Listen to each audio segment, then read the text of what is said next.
hari-hari ini lagi viral berita seorang Gus.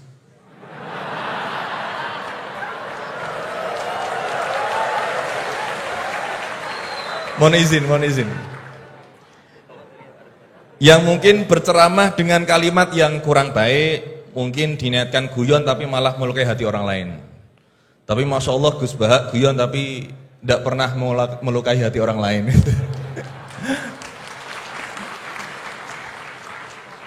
Nah, pertanyaan saya Gus, ngapunten, karena ini pasti ke Gus Bahak, tidak mungkin ke Gus Quraisy Shihab, tidak mungkin.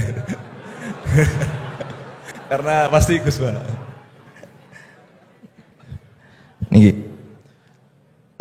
Sebenarnya sejarah panggilan Gus ini seperti apa gitu? Apakah hanya dimaknai Gus ini adalah anaknya Kiai terus dipanggil Gus, atau bahkan mantunya Kiai saja, kalau jenengan katanya Gus naturalisasi gitu. Atau Gus swasta atau apa itu. Atau bahkan bukan siapa-siapa kemudian bisa dipanggil Gus. Sehingga misalkan kita sekarang bisa ini berlomba-lomba menjadi Gus bareng-bareng. Jadi pokoknya lomba-lomba. Nah, dan apakah ini hanya di Jawa saja? Karena di Madura juga kami sering mendengar ada panggilan Lora. Lah ini sejarahnya sebenarnya apa gitu loh. Apakah juga kalau sudah menjadi kiai tidak bisa menjadi Gus lagi? Atau kalau sudah menjadi Gus tidak bisa naik menjadi kiai? Gitu ya. Itu pertanyaan yang kedua saya. Dan nyuwun sewu, di zaman Rasulullah itu apakah putranya Rasulullah juga dipanggil Gus? Kan juga tidak kan.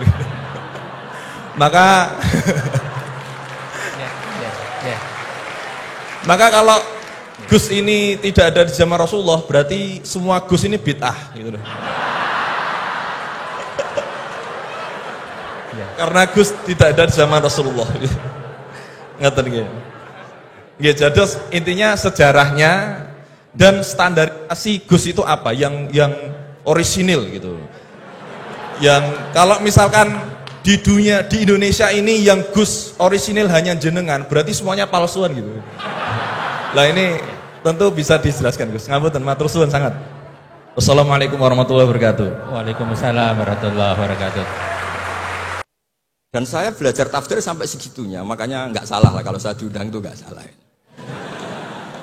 Maksud saya yang naturalisasi tadi ya nggak usah diundang gitu loh maksudnya. Kalau nggak memenuhi kualifikasi tafsir loh ya. Ya karena kalau nggak memenuhi kualifikasi apa tafsir. Tapi jangan terus ngundang saya terus, nggak mau juga saya. Sindrom terkenal. Iya. Karena merasa terkenal, banyak follower, banyak pengikut. Akhirnya dia tanpa disadari semena-mena. Minim empati. Termasuk apa yang dilakukan Gus Miftah itu dalam perspektif psikologi dikategorikan bullying.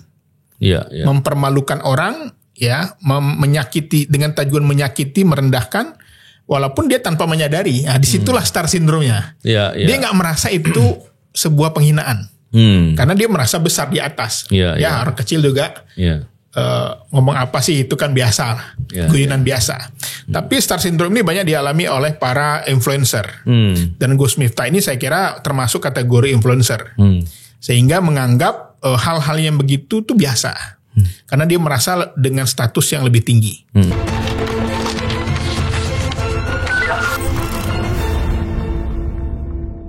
Bismillahirrahmanirrahim. Assalamualaikum warahmatullahi wabarakatuh. Salam integritas. Alhamdulillah kembali berbincang di podcast ini. Kali ini kita bicara soal integritas, akhlak, adab, dan hal-hal yang serupa. Karena di beberapa waktu belakangan ini ada beberapa pembahasan yang viral terkait dengan masalah ini. Dan membicarakan hal ini tentunya akan lebih baik dan lebih optimal kalau bicara dengan ahli psikologi. Kali ini di sini ada udah Muhammad Iqbal. Apa kabar? Udah? Siap, Bang. Sehat. Sehat ya. Walaupun kemarin belum belum rezeki, belum takdirnya ya.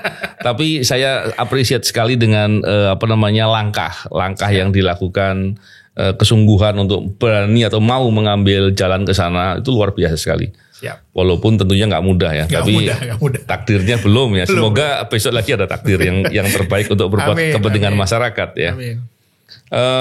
Udah kalau bicara terkait dengan masalah belakangan ini, kita contohnya lihat Gus Miftah yang bicara terkait dengan masalah yang disebut mengolok pedagang teh, es teh gitu ya. Saya juga kaget, seperti itu. Dan ternyata nggak cuma satu, ada beberapa lagi yang lain. Kalau kita lihat bahwa dalam kaidah ya, tentunya orang kalau menjadi penceramah atau pendakwah itu kan idealnya berilmu. Padahal kalau kita bicara ilmu, tentunya mesti diawali dengan adab. Betul.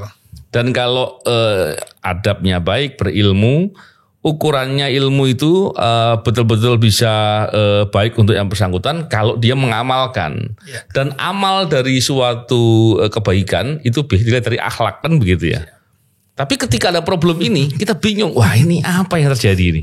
Dan tentunya kalau membahas soal itu kan banyak perspektif ya. Kalau perspektif kajian agama banyak dibahas, tapi mungkin Uda Iqbal bisa memberikan dari perspektif-perspektif yang berbeda. Silakan Uda. Ya, baik. Mas Novel, terima kasih pemirsa sekalian. Ya, memang kita turut prihatin ya atas apa yang terjadi. Walaupun saya tidak bertemu langsung dengan Gus Miftah, tapi saya hanya mengambil dari kasus-kasus sebelum-sebelumnya. Jadi banyak sekarang di era digital itu para influencer, para selebgram, termasuk para tokoh, itu mengalami star syndrome namanya. Sindrom terkenal. Karena merasa terkenal, banyak follower, banyak pengikut. Akhirnya dia tanpa disadari semena-mena, minim empati. Termasuk apa yang dilakukan Gus Miftah itu dalam perspektif psikologi dikategorikan bullying, mempermalukan orang, menyakiti dengan tujuan menyakiti, merendahkan, walaupun dia tanpa menyadari. Nah, disitulah star syndrome-nya. Dia nggak merasa itu sebuah penghinaan, karena dia merasa besar di atas. Orang kecil juga. Ngomong apa sih itu kan biasa, guyonan biasa.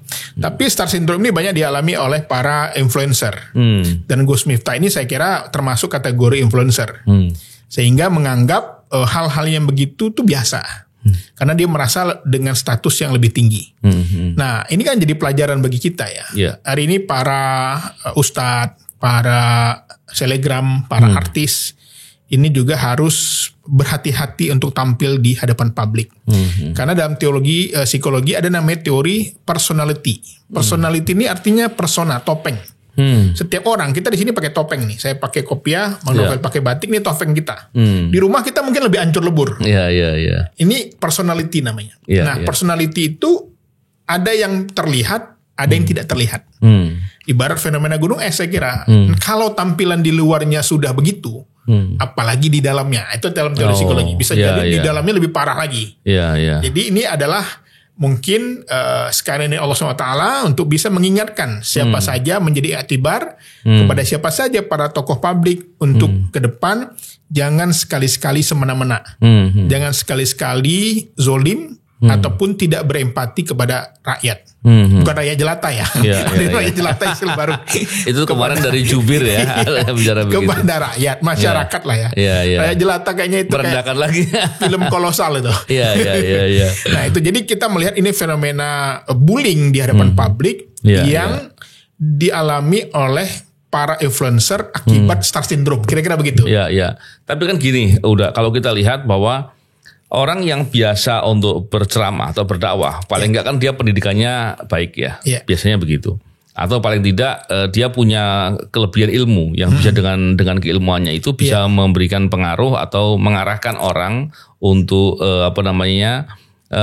menyebarkan kebaikan-kebaikan lah, kurang lebih begitu. Kalau kita lihat salah satunya bicara pendidikan ini, saya juga ingat quote-nya dari Tan Malaka lah, Ibrahim Tan Malaka ya, yang menyampaikan tujuan pendidikan itu mempertajam kecerdasan dan melembutkan hati. Gitu. Itu kan Masya Allah luar biasa dan benar sekali itu. Idealnya orang yang sudah pada posisi punya pendidikan baik, sekalipun dia influencer, pastikan harusnya kalau pendidikannya benar ya, itu kan mestinya hatinya lebih lembut. Kenapa kok orang bisa seperti tadi nggak disadari dan terus kemudian menyampaikan bullying segala macam, kok sampai bisa terjadi? Apakah itu sesuatu hal yang berproses. Ya. Atau terjadi spontan atau seperti apa kira-kira? Ya, saya kira itu yang dialami oleh para selebgram influencer tadi, star syndrome tadi. Karena dia merasa terkenal tanpa disadari, merendahkan dan kurang empati itu dianggap biasa. Karena nganggap nggak ada yang protes, saya hebat, apalagi dengan jabatan ya, dengan jabatan utusan khusus presiden gitu ya. Pasti orang-orang yang ingin cari muka juga banyak kan, yang ketawa-ketawa di sampingnya itu biasanya juga mengalami itu kan. Wah, ini orang penting dikawal gitu kan. Makanya star syndrome ini dimulai dari status sosial tadi. Sebutan Kiai, Gus ini juga harus berhati-hati. Prof ya, kadang-kadang kalau udah akademisi gitu kan terjadi juga pada prof nih, karena dia merasa prof, dia semena-mena juga gitu kan. Bukan hanya pada ustadz ya. Misalnya para artis ya, para seniman misalnya itu juga terjadi. Jadi menurut saya fenomena ini bisa dialami semua profesi, termasuk misalnya dokter, psikolog, masuk lawyer gitu ya kan. Misalnya dengan status lawyer dia bisa nakut-nakuti orang gitu kan. Wah, saya ini orang hukum kan, banyak kita lihat di YouTube ya. Orang berdebat di jalan dengan polisi karena dia mentang-mentang dia dengan status hukumnya. Jadi ini bisa dialami siapa saja menurut saya. Tetapi tadi lagi-lagi perilaku ini salah satu kuncinya adalah orang yang mengalami star syndrome ini dia self controlnya lemah kontrol dirinya, mudah melontarkan apa saja. Yang kedua, ini juga karena masalah kesehatan mental ya, termasuk faktor kelelahan fisik ya, termasuk juga masalah dengan popularitas. Jadi sekarang orang bayangin setiap ketemu anak Gen Z ini nanya followernya berapa Pak? Gitu kan. Seolah-olah follower ini yang menentukan status sosial. Kekayaan aset nggak dilihat dari berapa rumah, tapi jumlah follower ya. Nah, ini menjadi orang bahkan sekarang berlomba-lomba fenomenanya para influencer ini membuat konten-konten ekstrim mungkin untuk mendapatkan pengikut baru. Termasuk ketika kasus ini kan para Instagramable para influencer juga berlomba-lomba kan untuk menghubungi, mendapatkan konten, menaikkan rating. Tapi itu sah-sah saja sebenarnya. Namanya dia ingin bantu ya. Cuman tadi lagi-lagi dalam dunia media sosial itu tentu saja hal yang biasa terjadi. Tetapi lagi-lagi boleh kita terkenal, boleh kita followernya jutaan, boleh kita seorang profesor, doktor, ahli, tapi jangan merendahkan orang lain, dan kita harus menjaga etika di hadapan publik. Karena status sosial. Kalau Gus Miftah tadi misalnya bukan siapa-siapa, mungkin orang akan melihatnya biasa. Tapi karena dengan status utusan khusus presiden, dengan status ustadz gitu ya, apalagi utusan presiden bidang keharmonisan ya, kerukunan ya, kerukunan dan sarana beragama itu juga menjadikan nggak rukun jadi.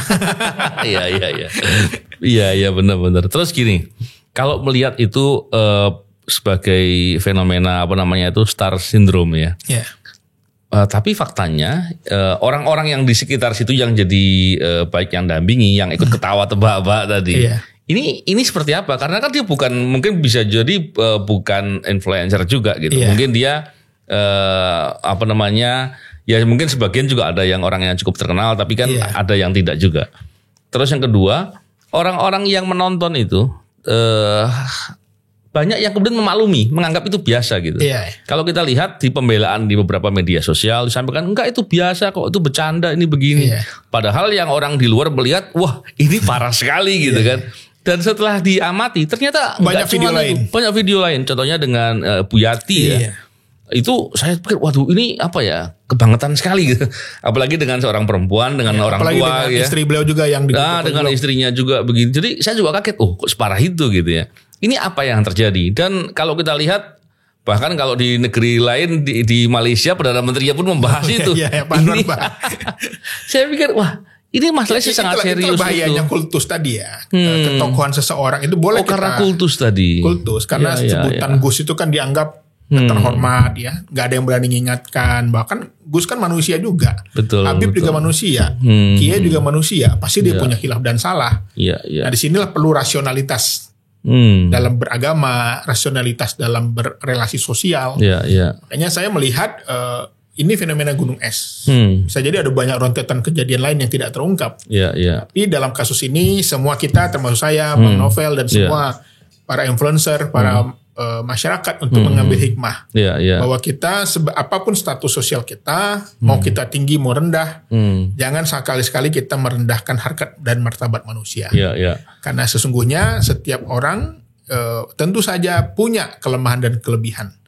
Karena lagi viral ditambah video Ustaz Abdul Somad yang bertemu dengan tukang es juga, tetapi sikapnya berbeda. Dan akhirnya kan ada pembanding nih. Ustaz Abdul Somad yang lalu manggil lalu dibeli.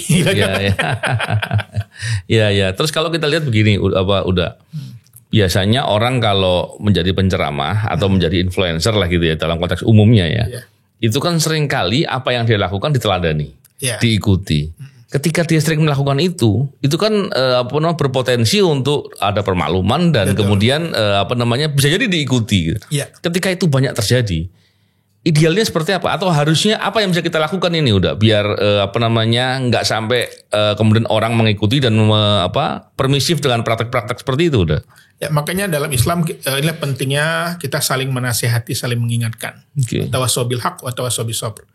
Karena apa? Walaupun kiai tetap harus ngingetin karena kiai juga manusia. Nabi aja juga diingatkan kan dengan ketika beliau bermuka masam dengan orang buta gitu ya. Dan itu juga diingatkan. Jadi sesungguhnya hari ini para pendamping kiai, para pendamping ustadz itu juga harus memiliki komitmen dengan kiainya dan ustadznya. Ustadz, afwan nih, saya boleh ya ngasih masukan kalau ada masukan. Jangan sampai kita nggak berani sama sekali. Akhirnya ketika ustadz kita sudah tercebur, baru kita, wah saya sebenarnya waktu itu pengen ngingetin ustadz, cuman saya nggak tega, saya nggak berani gitu. Ini juga terjadi para orang-orang yang terkena kasus korupsi. Ketika saya beberapa kali ke Sukamiskin, itu rata-rata orang terdekat tuh mengatakan sebenarnya saya udah mau ngingetin, cuman waktu itu nggak berani, nggak enak karena dia kan bos. Ya. Makanya hari ini bagi teman-teman yang berada di pemerintahan, menjadi staf, menjadi tangan kanan istilahnya, menjadi tim, maka harus berani mengatakan yang pahit biarlah pahit, supaya tidak terjadi kesalahan-kesalahan yang lebih besar. Iya, betul. Dengan diingatkan malah bisa mencegah dari suatu kesalahan yang lebih berat ya. Tapi gini udah, kalau kita lihat Indonesia ini kan beragam suku ya, budaya dan segala macam. Bahkan standarnya beda-beda. Mungkin kalau kita bandingkan ini secara sekilas gitu ya. Orang Jawa Timur dengan orang Jawa Tengah mungkin agak beda. Mungkin Jawa Tengah agak sedikit tanda kutip kasar gitu kan dalam bicaranya. Orang Jawa Tengah bicaranya halus ya. Orang kalau bilang ketika diinjak kakinya pun nyuwun sewu. Kaki saya keinjak. Jadi belum sempat. Jadi walaupun mungkin ada kultur-kultur yang berbeda. Begitu juga dengan orang-orang Sumatera barangkali yang mungkin agak sedikit lugas dan banyak lagi yang lain. Lalu standarnya seperti apa? Karena kan ketika menjadi influencer atau penceramah itu kan bicara di semua level budaya itu. Gimana? Memang ada standar-standar yang berbeda, tapi ada standar yang umum. Contohnya menghargai, menghormati.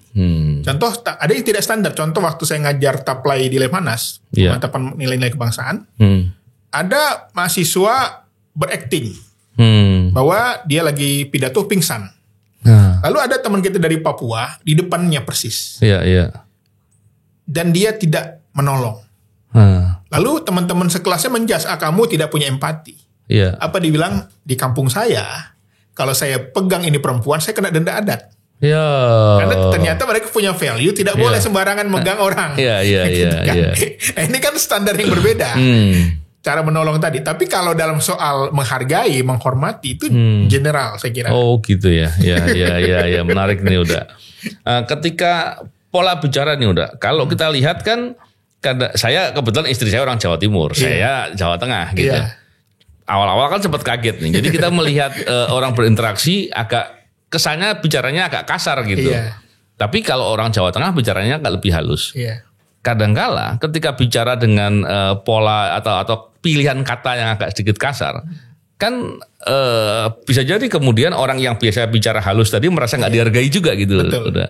Terus gimana tuh untuk memandang seperti itu? Ya makanya ini perlu, ini kan namanya akulturasi budaya ya. Artinya budaya itu terus berkembang dan ada penyesuaian.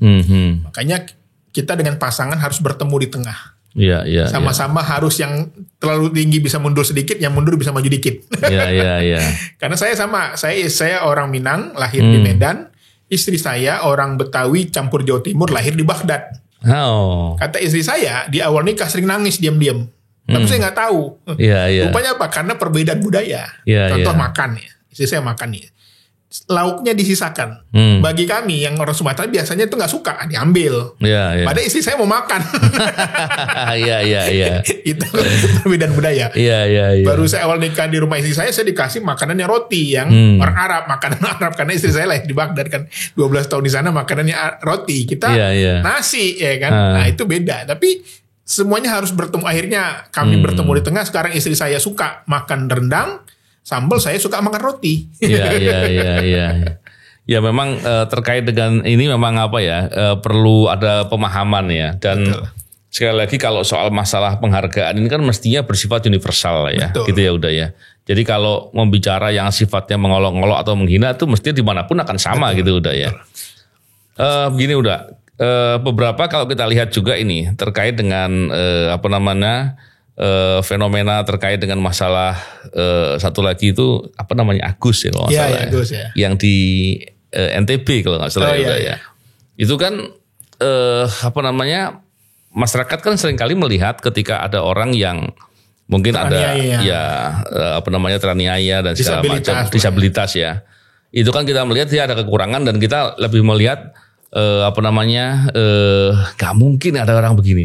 Kenapa kok bisa ada kejadian seperti itu tuh seperti gimana gitu ya? Karena apa?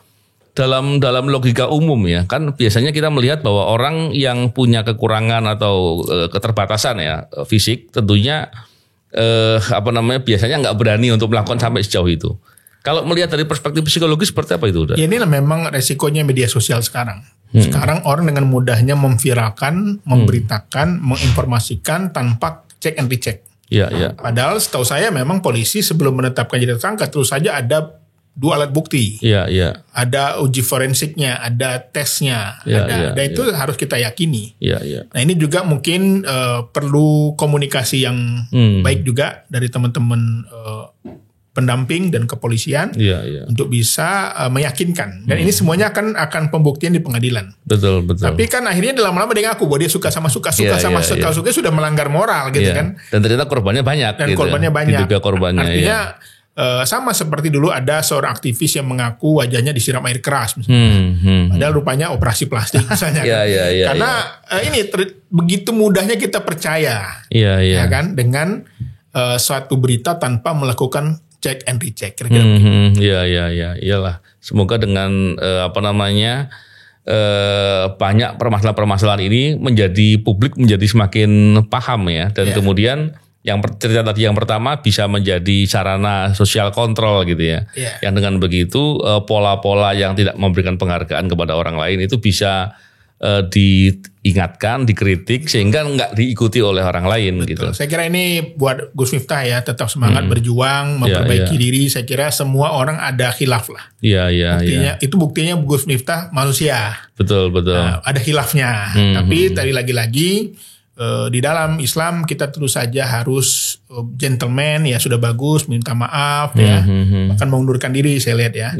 Tapi saya kira ini menjadi hikmah. Betul. Dan bisa suatu hari Gus Miftah bisa comeback dengan sikap yang terbaik dengan personality yang baru ya introspeksi diri karena itu juga bisa terjadi pada siapapun menurut saya. Betul. Makanya hati-hati dengan para selebgram, para influencer, para tokoh yang hari ini sudah banyak penggemar, banyak pengagum ya. Karena itu bisa justru akan menimbulkan depresi. Kenapa harapan orang yang besar kepada kita. Makanya banyak kayak dulu kasus Freddie Mercury, dia akhirnya meninggal dunia ya karena dia juga depresi, dia stres juga, dia akhirnya banyak masalah gitu ya, akhirnya terkena HIV/AIDS karena ketenaran. Dan juga banyak terjadi para drakor ya, para artis-artis Korea ya, yang akhirnya bunuh diri dan lain-lain. Jadi popularitas itu tidak selamanya juga positif. Ini harus kita waspadai termasuk saya.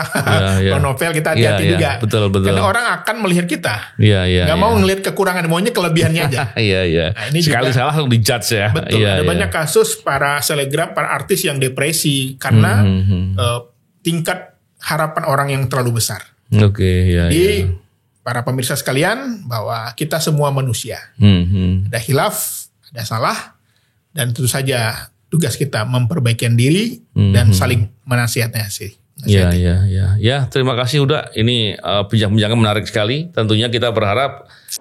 Soal Gus Miftah, saya sudah langsung bertanya kepada Gus Bah. Tadi pagi, bertepatan dengan tanggal 5 Desember, hari Kamis, hari ini, dini hari, kami mengaji kepada Gus Bah dan Profesor Dr. Quraish Shihab di UI Yogyakarta.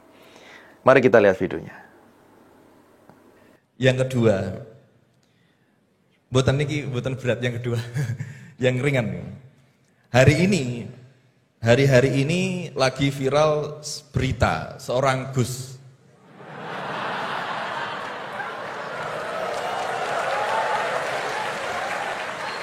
Mohon izin. Yang mungkin berceramah dengan kalimat yang kurang baik, mungkin diniatkan guyon tapi malah melukai hati orang lain. Tapi Masya Allah Gus Bah guyon tapi tidak pernah melukai hati orang lain.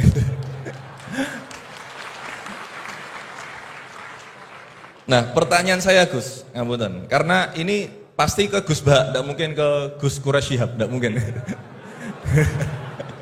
Karena pasti Gus Bah.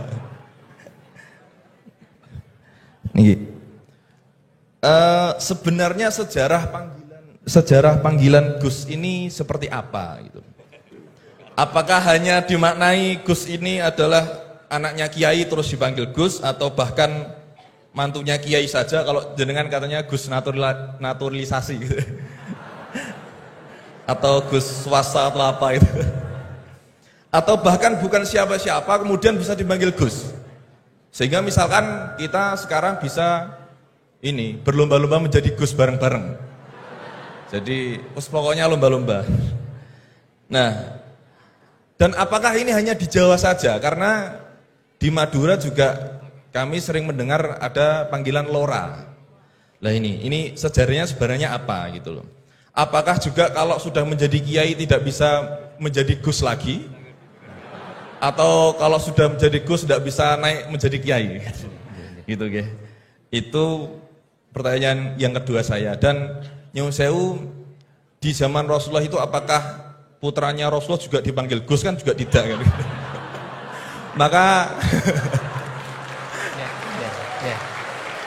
Maka kalau Gus ini tidak ada di zaman Rasulullah, berarti semua Gus ini bid'ah gitu loh.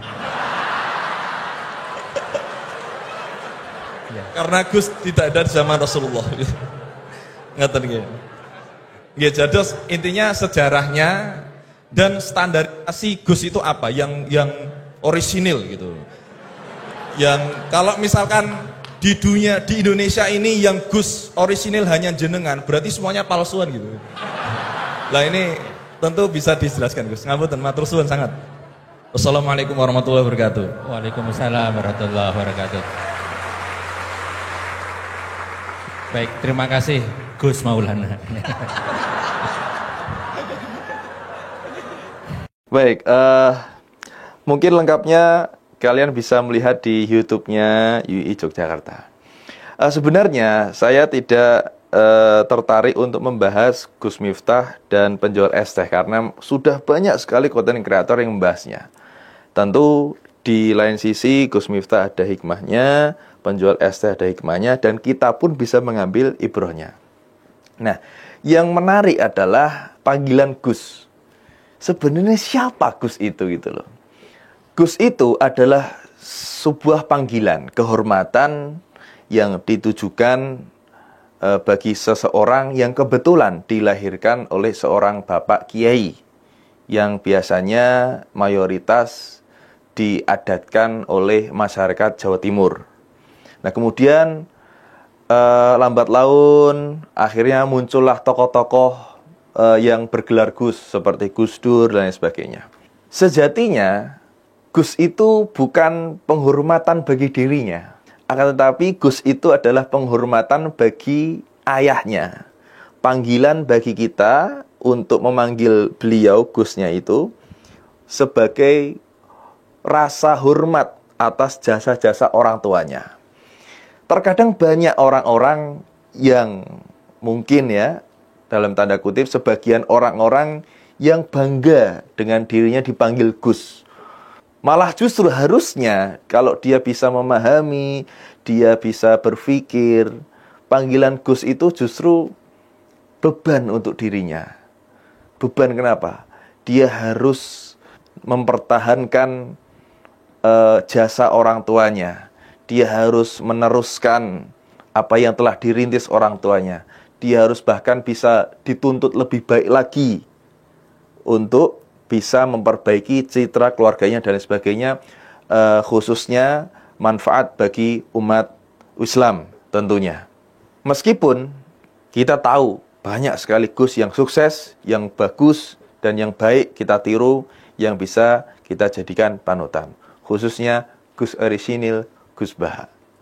Semoga kita bisa meniru mereka-mereka yang baik, dan kita bisa menjauhi dari beberapa sifat yang buruk, dan kita jangan sampai mengecap bahwasanya semua Gus itu seperti itu.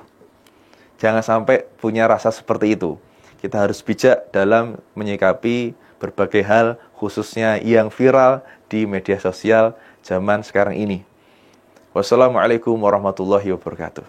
Semoga kita semua bisa menjaga diri untuk bisa menghormati orang lain gitu ya. Betul. Dan tentunya sikap kritis tadi, kritik sosial tadi penting ya, dengan harapan jangan sampai ada orang yang berbuat tidak menghargai atau berbuat yang membuli gitu. Betul. Dimaklumi dan kemudian dicontoh oleh orang lain, itu yang berbahaya. Betul. Terima kasih, semoga bermanfaat. Salam integritas. Assalamualaikum warahmatullahi wabarakatuh. Salam.